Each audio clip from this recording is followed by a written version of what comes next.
अब कथा सुने एक पंडित और दूत की कहानी। एक समय की बात है, एक बहुत ही ज्ञानी पंडित था। वो अपने एक बचपन के प्यारे मित्र से मिलने के लिए किसी दूसरे गांव जा रहा था, जो कि बचपन से ही गूंगा और एक पैर से अपाहिज था। उसका गांव काफ़ी दूर था और रास्ते में कई और छोटे छोटे गांव भी पड़ते थे। पंडित अपनी धुन में चला जा रहा था कि रास्ते में उसे एक आदमी मिल गया, जो दिखने में बड़ा ही हष्ट पुष्ट था। वो भी पंडित के साथ ही चलने लगा। पंडित ने सोचा कि चलो अच्छा ही है, साथ साथ चलने से रास्ता जल्दी कट जाएगा।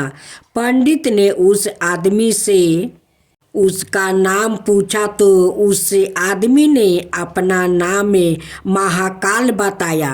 पंडित को यह नाम बड़ा अजीब लगा, लेकिन उसने नाम के विषय में और कुछ पूछना उचित नहीं समझा। दोनों धीरे धीरे चलते रहे। तभी रास्ते में एक गांव आया।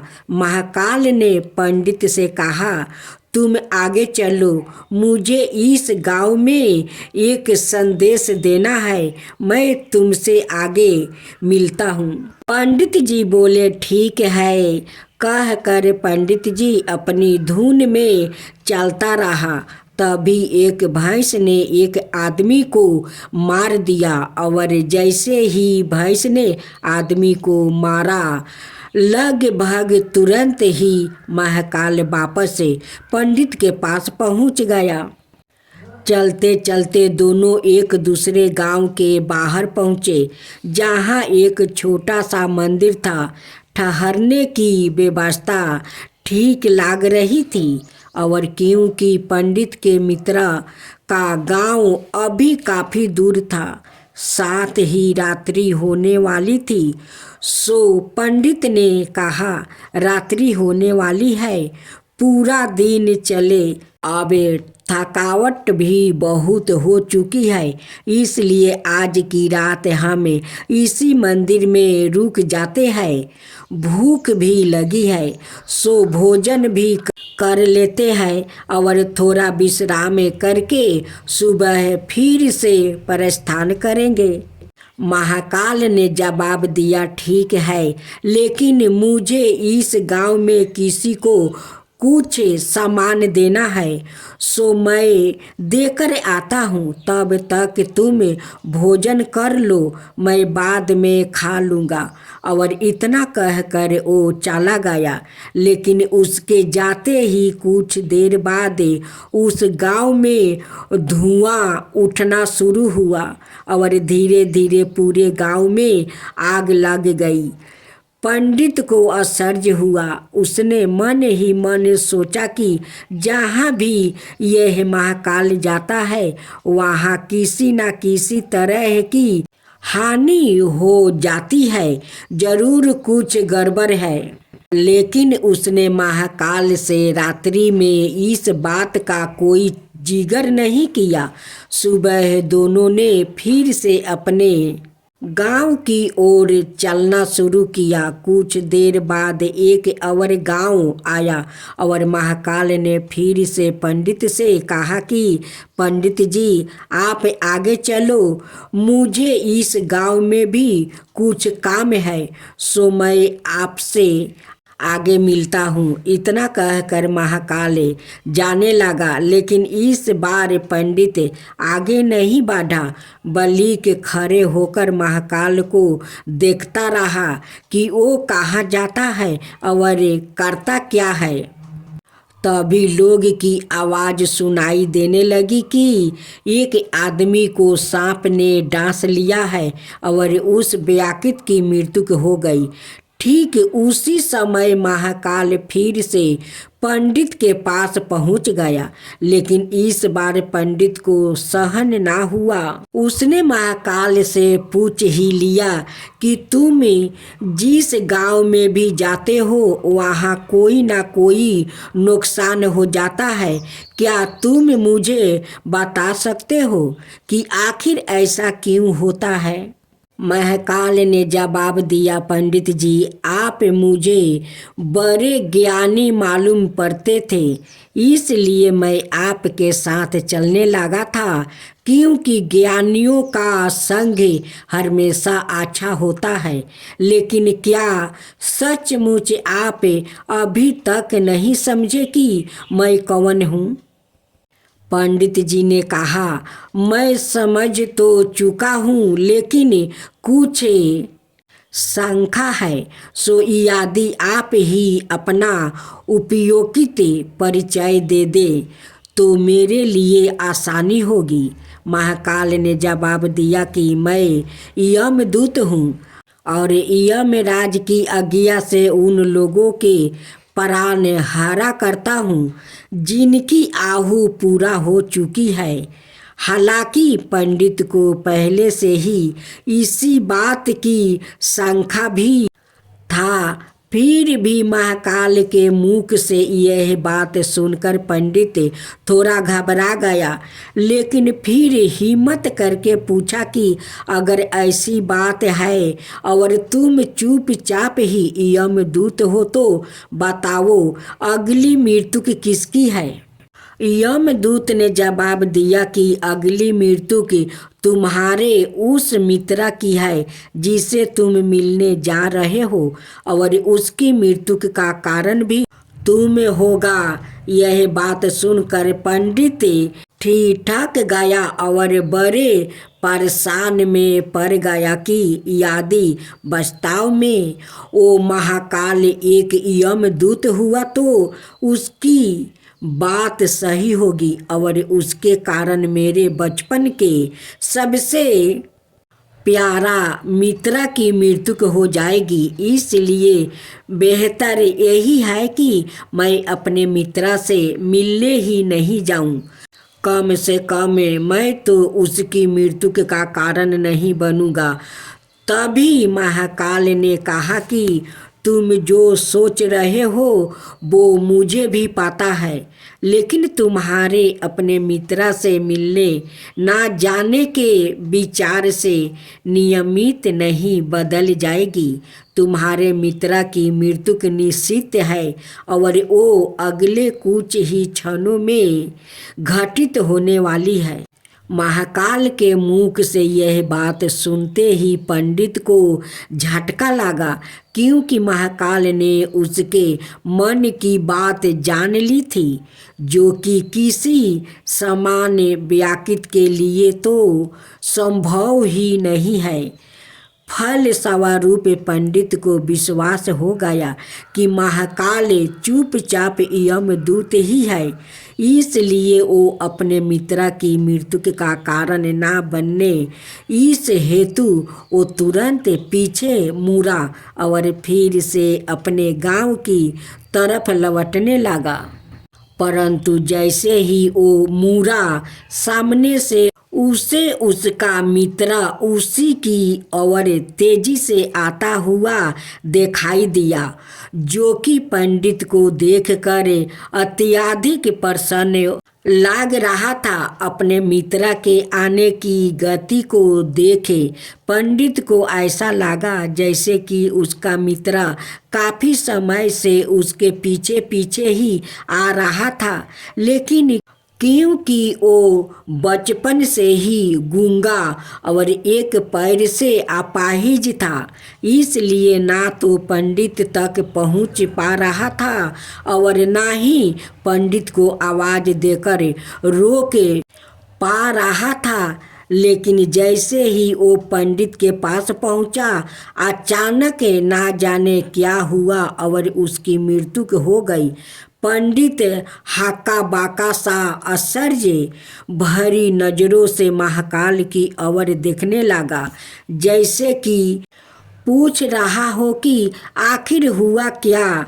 उसके मित्र को महाकाल पंडित के मन की बात समझ गया और बोला, तुम्हारा मित्र पिछले गांव से ही तुम्हारे पीछे पीछे आ रहा था, लेकिन तुम समझ ही सकते हो कि वो अपाहिज गूंगा होने की आवाज से ही तुम तक नहीं पहुंच सका।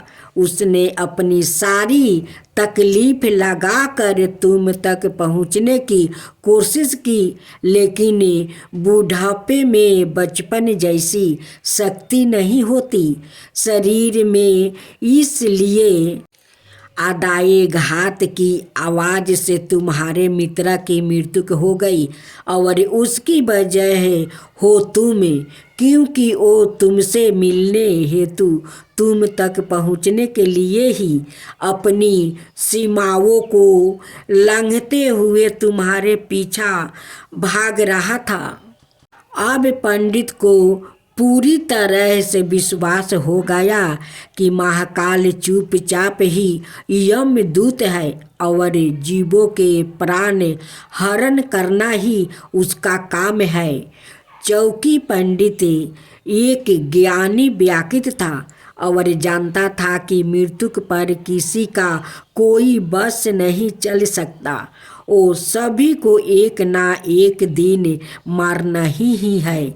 इसलिए उसने जल्दी ही अपने आप को संभाल लिया, लेकिन साहस ही उसके मन में अपनी सवाए की मृत्यु के बारे में जानने की उत्सुकता हुई। इसलिए उसने महाकाल से पूछा, अगर मृत्यु मेरे मित्र की होनी थी तो तुम शुरू से ही मेरे साथ क्यों चल रहे थे।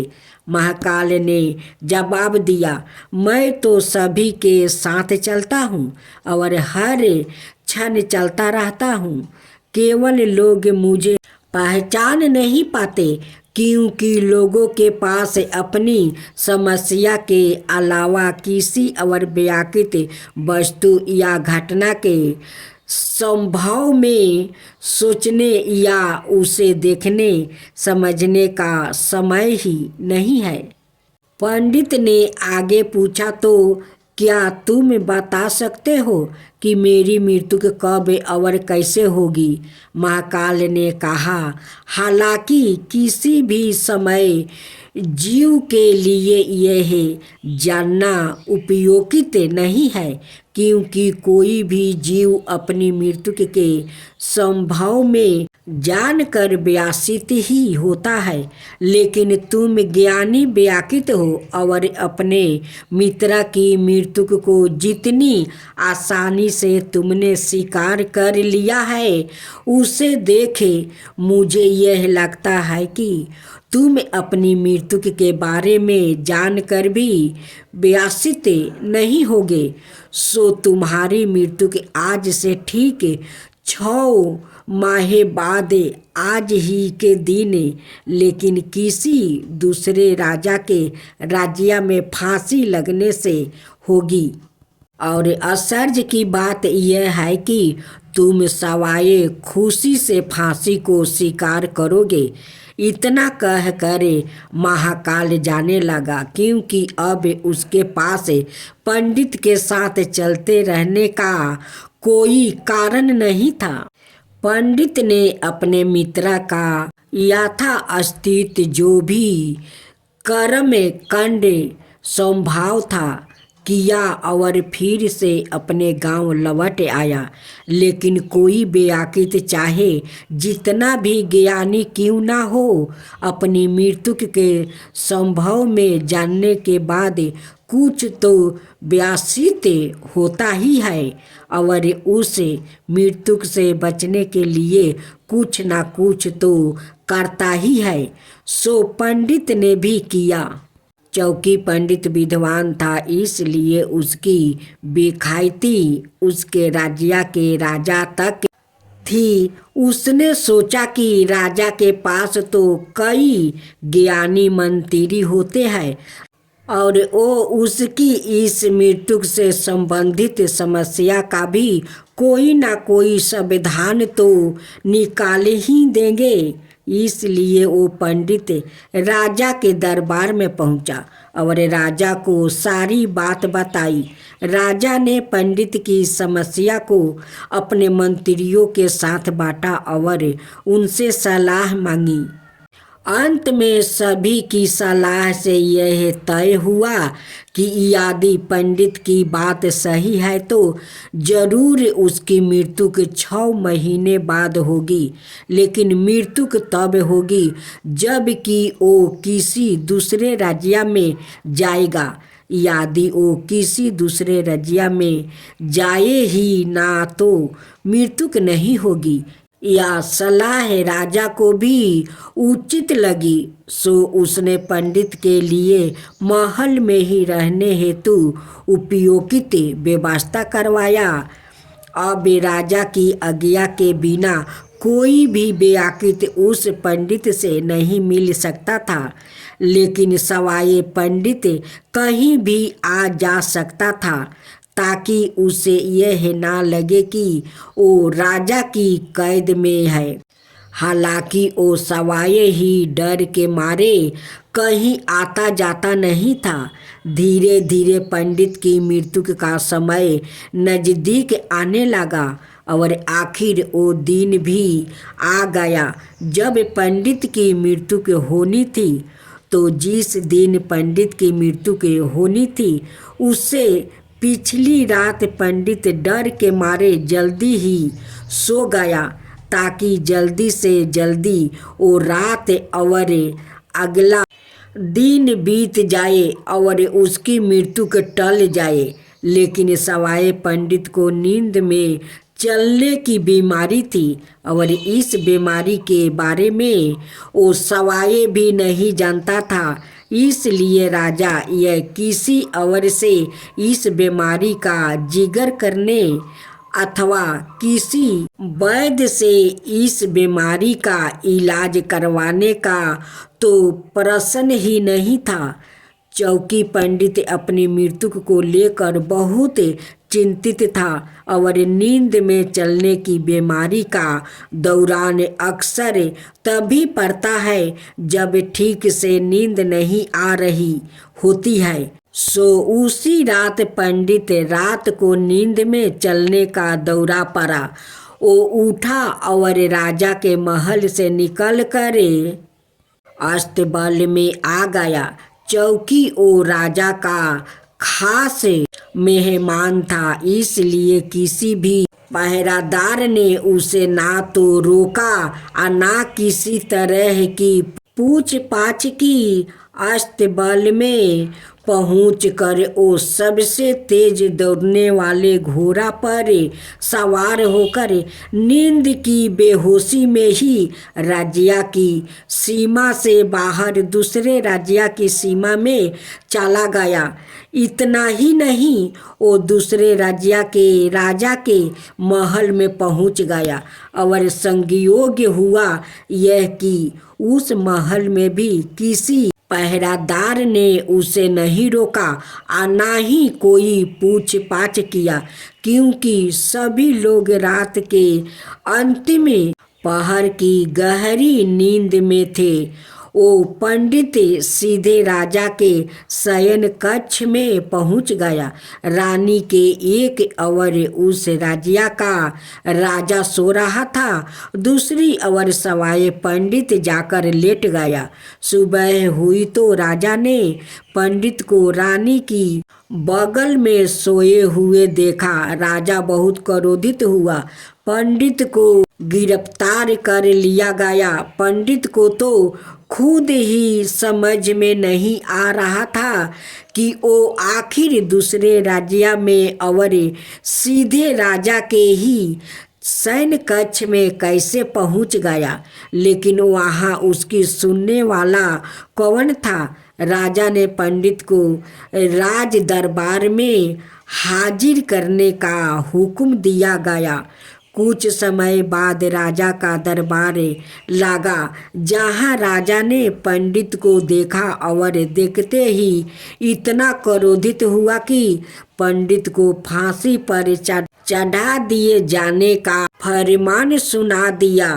फांसी की सजा सुनकर पंडित कांप गया, फिर भी हिम्मत करके उसने राजा से कहा कि महाराज, मैं नहीं जानता कि मैं इस राज्य में कैसे पहुंचा। मैं यह भी नहीं जानता कि मैं आपके सैन्य कक्ष में कैसे आ गया और आपके राज्य के किसी भी पहरादार ने मुझे रोका क्यों नहीं। लेकिन मैं इतना जानता हूँ कि आज मेरी मृत्यु की होना ही था और होने जा रही है। राजा को यह बात थोड़ी अटपटी लगी। उसने पूछा, तुम्हें कैसे पता कि आज तुम्हारी मृत्यु के होने वाला है?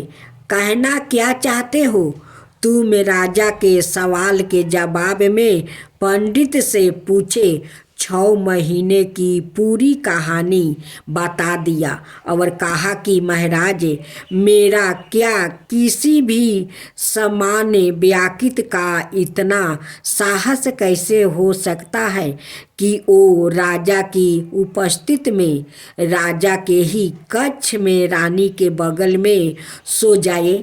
यह तो सरासर आत्महत्या ही होगी और मैं दूसरे राज्य से इस राज्य में आत्महत्या करने क्यों आऊँगा? राजा को पंडित की बात थोड़ी अजीब लगी, लेकिन राजा ने सोचा कि शायद वो पंडित मृत्यु से बचने के लिए ही महाकाल और अपनी मृत्यु की भविष्यवाणी का बहाना बना रहा है। इसलिए उसने पंडित से कहा कि यदि तुम्हारी बात सत्य है और आज तुम्हारी मृत्यु का दिन है, जैसे कि महाकाल ने तुमसे कहा है, तो तुम्हारी मृत्यु का कारण मैं नहीं बनूंगा। लेकिन यदि तुम झूठ कह रहे हो तो निश्चित है आज तुम्हारी मृत्यु का दिन है। चौकी पड़ोसी राज्य का राजा उसका मित्र था, इसलिए उसने तुरंत कुछ सिपाहियों के साथ दूसरे राज्य के राजा के पास पत्र भेजा और पंडित की बात की सहायता का परिणाम मांगा। शाम तक भेजे गए सैनिक फिर से लौट आए।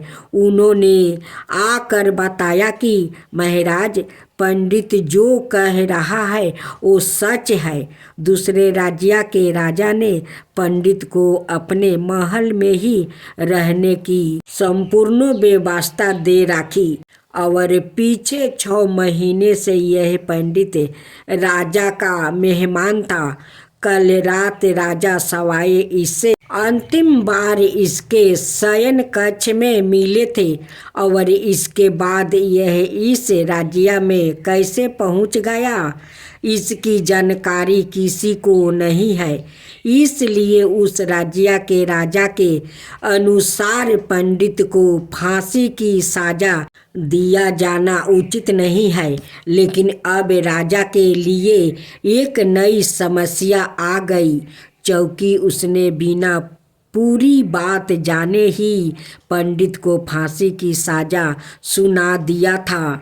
इसलिए अब यदि पंडित को फांसी ना दी जाए तो राजा के कथन का अपमान हो और यदि राजा द्वारा दी गई सजा का मान रखा जाए तो पंडित की वजह मृत्यु हो जाए। राजा ने अपनी इस समस्या की जिक्र अपने अन्य मंत्रियों से किया और सभी मंत्रियों ने आपस में चर्चा कर यह सुझाव दिया कि महाराज, आप पंडित को कांचे सूत के एक धागे से फांसी लगवा दीजिए। इससे आपके वचन का मान भी रहेगा और सूत के धागे से लगी फांसी से पंडित की मृत्यु भी नहीं होगी, जिससे आपके प्राण भी बच जाएंगे। राजा को यह विचार उचित लगा और उसने ऐसा ही आदेश सुनाया। पंडित के लिए सूत के धागे का फांसी का फंदा बनाया गया और नियमित अनुसार पंडित को फांसी पर चढ़ाया जाने लगा। सभी खुश थे कि ना तो पंडित मरेगा और ना राजा का वचन झूठा पड़ेगा। पंडित को भी विश्वास था कि सूत के धागे से तो उसकी मृत्यु नहीं होगी, इसलिए वो भी खुशी खुशी फांसी चढ़ने को तैयार था, जैसे कि महाकाल ने उसे कहा था। लेकिन जैसे ही पंडित को फांसी दी गई, सूत का धागा तो टूट गया, लेकिन टूटने से पहले उसने अपना काम कर दिया था। पंडित के गले की नस कट चुकी थी उस सूत के धागे से और पंडित जमीन पर गिर पड़ा, तड़प रहा था। हर धड़कन के साथ उसके गले से खून की फुहार निकल रही थी और देखते ही देखते कुछ ही क्षणों में पंडित का शरीर पूरी तरह से शांत हो गया। सभी लोग आश्चर्यचकित हक्के बक्के से पंडित को मरते हुए देखते रहे।